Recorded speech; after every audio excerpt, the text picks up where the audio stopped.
Hey hometown hustlers, today we're in Farmville, Virginia, where community champion Brian Vincent is paddling his way to profits at Appomattox River Company. And we're excited to get in on a little bit of the action. Come on, let's check it out. Get in where you fit in. You only live once, put your bid in. Don't ever hold your head down. Work till you get a crown. Hustle in your hometown. Giving back to my spots. What I'm on now. Hometown hustle. Hey. Hello, welcome Natalie. Brian Vincent. So nice to meet you. We're excited about the day at Appomattox River Company. Yeah. Thank you for having us. Yeah, absolutely. Welcome to Farmville. Welcome to the world of paddle sports. We're going to walk you through one of the largest independent paddle sports retailers in the country. So I guess we can start off with a tour. We can start off with a tour. Before we do, I want you to look the part, represent. I need that. So what we have here is an SPF hoodie. It's got our branding with the Paddle VA flag. So Paddle VA is our website. It's a little easier to say than Appomattox. Okay. So you will not only look good, but it'll protect you from the elements. All right, I love it. I can't wait. I'm gonna go transform and I'll be right back. Sounds good. All right, what do you think? Looking good. Yeah, feeling good. This is like my new favorite shirt. I keep hearing that. I'm excited. Cool. Well, what we got here is we've got two tin roof pole barn warehouses. Usually stocked full about 2,500 paddlecraft. Right now we're down to about 1,100. That's a lot. And we can walk you around, show you what we do, and give you a lay of the land. Okay, perfect. Let's head out the back way and we'll go into the warehouse. Across town, besties Chelsea Moss and Molly Williams are making moves at Carrington and Crafton Academy of Performing Arts. Class is already in session when I arrive, but no worries, I was born ready.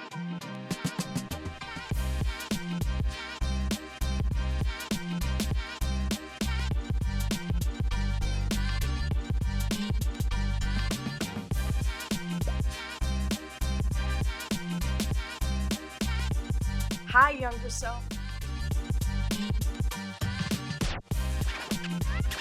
I miss your flexibility. I feel like this is about to get tricky. I better paddle back to Appomattox River Company. We're up to our eyeballs in kayaks, but all I can think about is snacks. Okay, so there are a lot of options here. Yes. A lot of options. A lot of options. Walk me through this because I've been in a kayak 2 times. One time I was successful and one time I was semi-successful. I ended up in the water. Oh no. But that's okay. Yeah. So this is usually where most folks start when they come into the warehouse. Mm-hmm. And if you're just getting started, we try to break down what you're looking to do. And most folks will say, I just want to get on the river or on a local body of water and kayak around. What about these? This looks like a Super Series chair. That's right. So you're welcome to sit. These are fishing kayaks. So a lot of times when you are kayak fishing, you are trying to maximize your space. You're not on a boat, so you don't have a lot of area. No, you don't. What you do have is a nice comfy chair because you're going to be sitting in it casting a good bit. You've got the padded deck on this, which helps like if you drop something and it hits that, it doesn't make a loud noise, so it doesn't spook the fish. I do not want to scare the fish. I don't want to scare the fish. The big advantage to like these wider kayaks is one, they're harder to tip, and they're also easier to stand up in. You can sight fish, look for them at a distance, and then cast to them. So that's the advantage there. Feels good. Yeah, you look good. You look like an athlete. Do I look like you? I don't know. My fishing elbow's off today. What is this little baby kayak? Little baby. Oh. So this is a little whitewater, what we call a playboat. They're designed, you can see it's short, stubby, compact, designed for you to fit yourself in it like a glove. And then you get into like big rapids and you do like flips and tricks and spins. And, yeah. I think we're gonna pass on this one today. I'm not ready to be flipping and tricking and stuff. Ooh, swivel chair. Most of these are designed to maximize your space. You got junk drawers, you can stash gear here. You've got big hatches. You can stash lots of stuff in there, fishing rods, all your gear. Snacks. Snacks, more snacks. This is a good snack box here, so you have easy access to snacks. Note what I care about. Snacks are important. I mean, you gotta fuel the machine that's gonna then move this. Let's see what else you got. Yeah, let's walk back to the back and we can show you where we wrap kayaks to ship. Nice. Back at Carrington and Crafton, we're about to take it up a notch, and I'm feeling slightly concerned about what that means.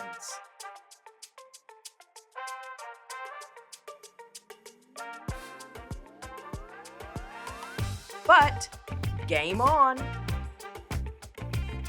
I'm excited to show off my skills from Teresa's School of Baton and Dance to a new crew of young performers.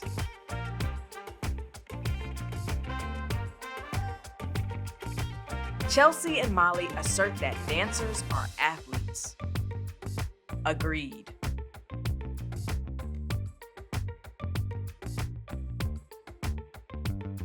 The hustle continues at Appomattox River Company, where I'm getting hands-on experience in shipping and handling.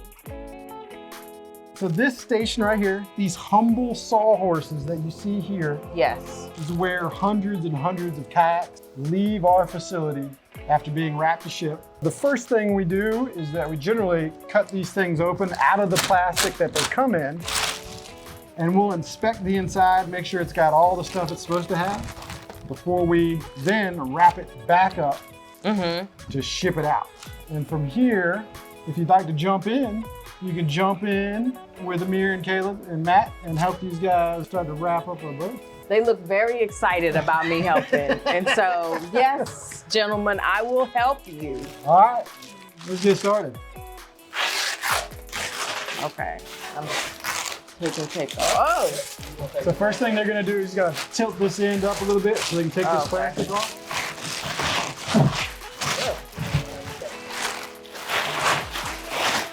Then they're gonna lift that front end up, slide this piece of cardboard underneath. And then we're gonna get one more sheet for this backside. And so you don't want to send a kayak out scratched, right? We don't want to send it out like this because then, yeah, there's a chance it incurs damage in the shipping.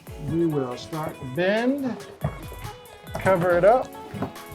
So you make it a little kayak burrito It's like almost. a little burrito, a little cocoon, yeah. And then the taping begins. If you want to jump in there with Caleb, grab, pull around.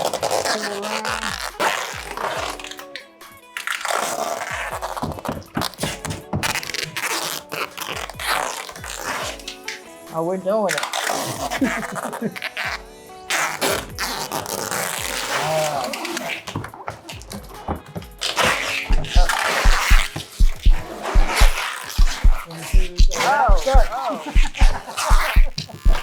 Jump in there.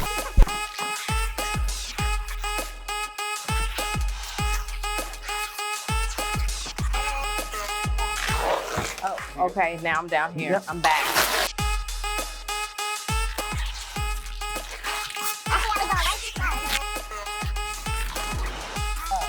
Let's stop for a second.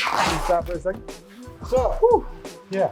Yeah, That's just the start. So they'll continue to cover this up. You can see Amir's already cutting shapes to box out the end there. And then it transitions to stickering it.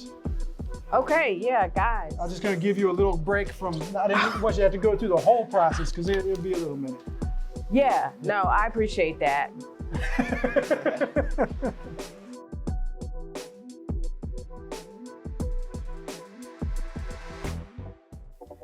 Oh my goodness. That was intense. You killed it. 10 out of 10. Yeah. Facts, facts, facts. How did you two get together and get into this? Well, she and I have known each other for pretty much our whole lives. So after we graduated college, we had kind of gone our separate ways. She was living in Virginia Beach and then had moved back here to open her other dance studio. And I came back home from New York during COVID. And we started hanging out and talking about how we miss dance, and it would be so nice to be able to do artistic things again. And so CAPA was just kind of born through that. Yeah.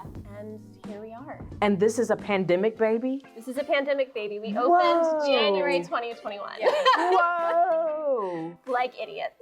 We had an open house and a full mask. Yeah. So that takes a lot of courage to say, you know, things are closing down, but we're opening up. Courage is one word for it. We did some tough stuff. Yes. I'm not gonna lie.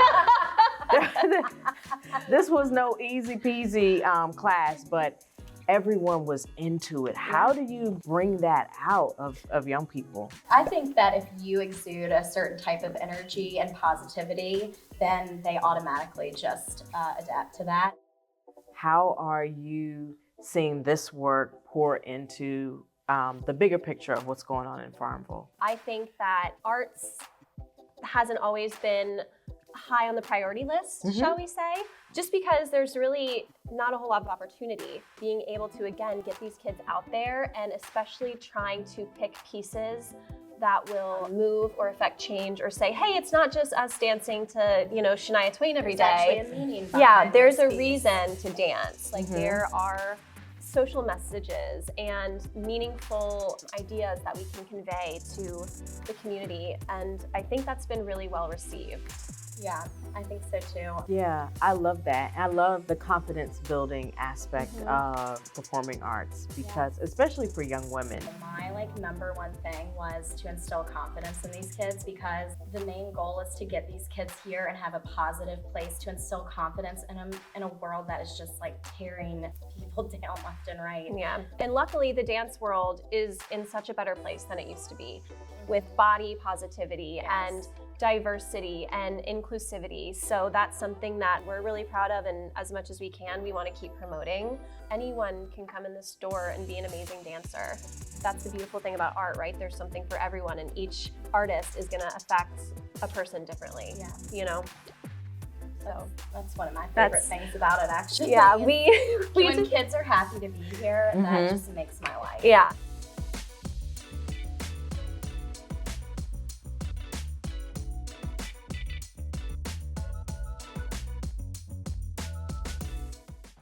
I think this core crew here, we've got about a staff of 10 to fulfill what is essentially kayak distribution across the country. With that tight of a staff, we embody that hometown hustle. Yeah, I can feel it. It was intense over there in the wrapping station. It's a byproduct of style of business we do. We're not situated in a large metropolitan area. We're in rural Virginia, but yet we compete nationally with your REIs and your LLBs and your big box stores. And so we have to hustle a little bit, as you've seen. Yes, well, that is the name of the show. That's right. Hometown Hustle. So one thing I did want to chat with you about, or rap with you about, is not only what you're doing with this business, but what you're doing in the community to support other businesses, because that's a big part of your story too. Yes, we as a retailer specifically, we contribute to a lot of local civic groups, organizations. We try to be active in sort of the local nonprofits and civic groups and be really community minded. That does stretch out occasionally, not more than occasionally, to different paddle sport specific events. So there's lots of whitewater races in Virginia that we contribute to. We work with different fishing tournaments that support Heroes on the Water, which is a nonprofit that gets veterans who have been affected mentally or physically from combat and get them out on the water as a therapeutic benefit. So we contribute a lot in those veins. There are fishing tournaments, kayak fishing tournaments that we contribute to. We're always looking to continue to build that sense of community.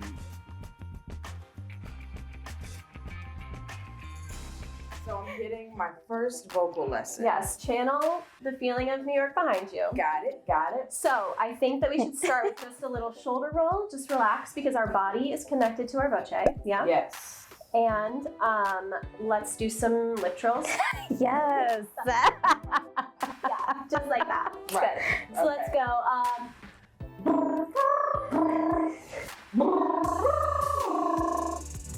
Use your I didn't know if I was starting still. Okay. You go. There you go. That's good. You match pitch pretty well.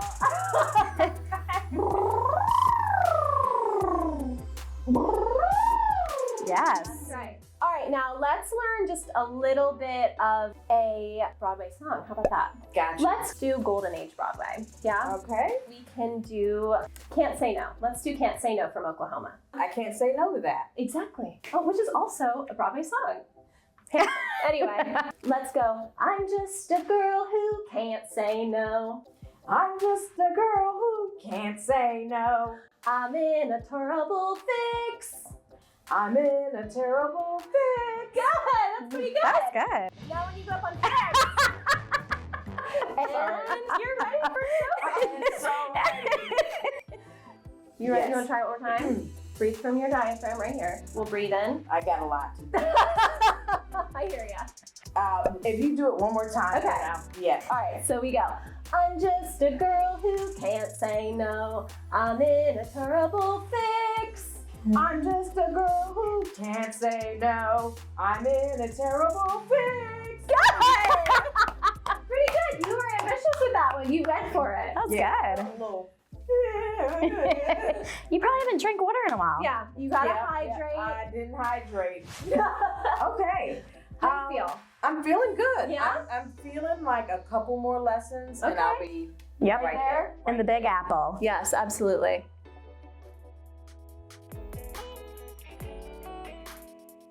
So there's a long history here. Yeah. Let us in on it. So this business originated in 1977. My father-in-law started it, Bob Taylor. He was the guy who hustled and built this place. And he started it kind of out of the basement of his house. He got into canoeing and then whitewater canoeing. And as his interest in that grew, this business dovetailed in and grew as paddle sports grew. And still to this day, I can remember my first trip down the river with him, and just like the most minimal effort that he carried on the river. And I'm like, trying to keep up. It was something that I'll always remember. So Bob Taylor, my father-in-law, raised two daughters, Ellen and Harriet. Harriet is my wife, who grew up to then become a professional whitewater kayaker. And I met her. She was whitewater kayaking all the time. I was a rock climbing guide. They said rock climbers and kayakers don't usually intermingle, but we made it work. Yeah, you're the Romeo and That's Juliet right. of outdoor sports couples. So we made it work, and we ended up moving back here after our first child in 2012. And I came on as sort of a marketing, digital development guy. And that segued into me running this business in 2018 until now. You paddled your way to the top. Yeah, it's a real joy to get to work with family every day. It's about time for snacks and a nap for me, but not before I gather some final hustle insights. So tell me about your highest high of doing this and the lowest low. The highest high for me is to see all of our hard work and all of the kids' hard work on stage. That is the best part of everything that we do year round. My highest high is just watching them get to put the hard work to use, like on a big stage like that, in the costumes with all the full sets. I mean, we went all out. The lowest low? Gosh, there are many with owning a small business. I don't think anything can compare to trying to run a business that's your sole income and navigating through COVID. That was the hardest thing I've done. That was my lowest low. There's always lows with everything you do, but the lowest low is I hate not giving a kid a casting that they wanted or a part that they wanted. I stand by it. We stand by our decisions because we think that there's a lesson to learn there. It's a good way to show them not everything's not handed to you. Yeah, clearly we say that a lot. But, we don't want to hurt anyone ever. So I think that's always a stressful moment. That is hard. Yeah. Yeah, but I think it's important that you share the experience that you had in New York of not winning them all. Yeah. Oh my gosh, everyone, I don't care who you are, has had no's, has had many no's, or many next times. So it's just And important. sometimes nobody even calls you. You're just So you gotta stay resilient through it all. So that's Yeah, that is a full circle of you know, they can't get everything and they're not going to get cast for certain things, but then maintaining that confidence building while doing that, it's very tricky road to navigate, but I think in the long run it works out really well. I really applaud you both for taking the leap of faith, for bringing those amazing experiences that you've had individually and collectively as friends to this very special place. Thank you. And I'm so excited about the next steps in your journey Thank you. because I can only imagine the impact that you will have on these young women. Thank you for coming. Thank you so much. Well, yes, I'm gonna go off and work on my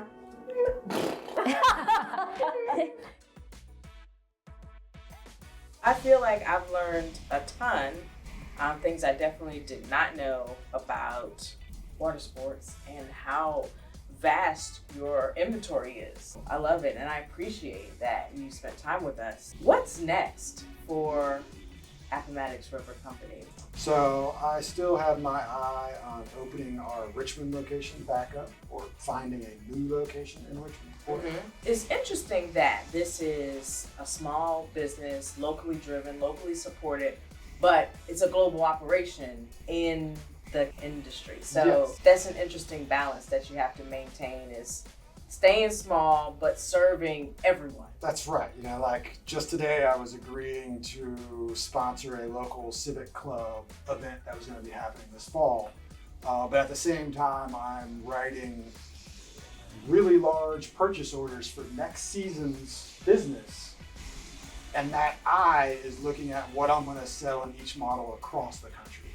So yeah, constantly threading that balance of local and national and trying to maintain the spirit of what's made us successful, which is kind of a rootsy, customer service orientated, gritty, kind of competitor in a big game. You have your hands in a lot of things, and I wish you so much success. And I can't wait to get out on the water in one of these fine kayaks. Yeah, next It's time inspired me. Next time the weather's good, you come on down and we'll get you out there. Okay, appreciate you. Thank Absolutely. you. Thank you.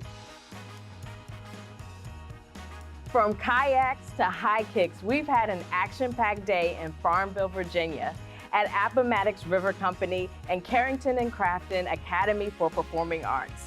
Thank you to our entrepreneurs for all you invest in our community. And also, thank you to our major sponsor for this season, Rise Collaborative. We appreciate everything you do for small businesses and the hustle.